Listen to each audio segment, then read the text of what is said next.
So Ben, I have an interesting conundrum to talk to you about. So you and I have been talking about IoT and intelligent edge for a while, and all of a sudden I've got customers wanting to talk to me about it. It's the opposite interaction, and I think they've figured out that it's a competitive edge in their industry.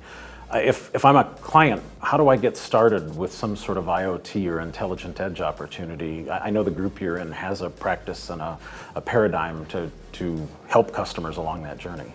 Yeah, our customers usually are coming to us with a very specific problem that they need solved, and they may have heard that Intelligent Edge, can solve that, or a partner is working with them, and they've brought the opportunity to us, which often happens as well. Often it's a very specific set of use cases that they're thinking Intelligent Edge may be able to plug into, and so they may come to us and say, hey, is this something that we can do?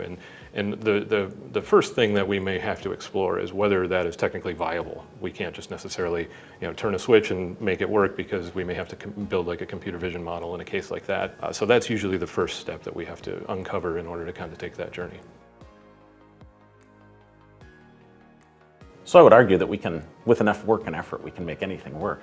Isn't there an ROI component to that too as well? Like it's great that we can collect all this data and do interesting intelligence around it, but how much value does it derive, and how much does the infrastructure cost, and how much does the labor cost? And that's part of that ideation, if you will, or almost a workshop-like approach, no?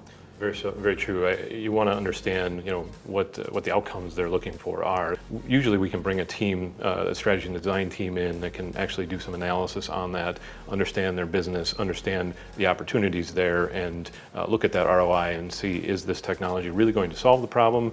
Are they missing other obvious things that could add to the potential positive outcomes from an ROI perspective as well?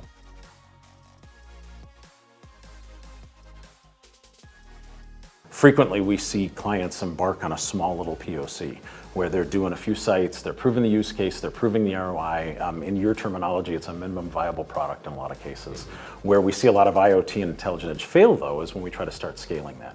When we get to thousands of sites across multiple countries and multiple regions, and that also becomes a little bit of a science experiment to understand what you're talking about with all these data feeds, and video is the one that breaks the camel's back. Depending on how you're doing video analysis, that can make or break things in an architecture. That's one of my passions, is I love the work that you guys do in coming up with that ideation. But then the other challenge then is, how do we make that work across a country or across regions? Right, yeah, and we've got great partners that have some solutions already for doing some of that management. I think it's another area of opportunity for us to continue to build on top of that, some of our own IP to kind of distribute, manage, and really wrangle in all that data into central places, make good decisions, and fine-tune those solutions. So one of my favorite topics to kind of wrap this up too is, if a customer doesn't know that they have an IoT-like opportunity in front of them, we can actually help with that too. We've got a lot of different industry experience with different IoT and different industries, and a lot of times that ideation workshop can almost be a brainstorming workshop to show them, hey, have you thought about doing this, this, and this with your data? As long as you have interesting data that you can mine in some fashion, you can embark on this journey. So thanks for talking about this. I appreciate it, Ben. Absolutely, thank you.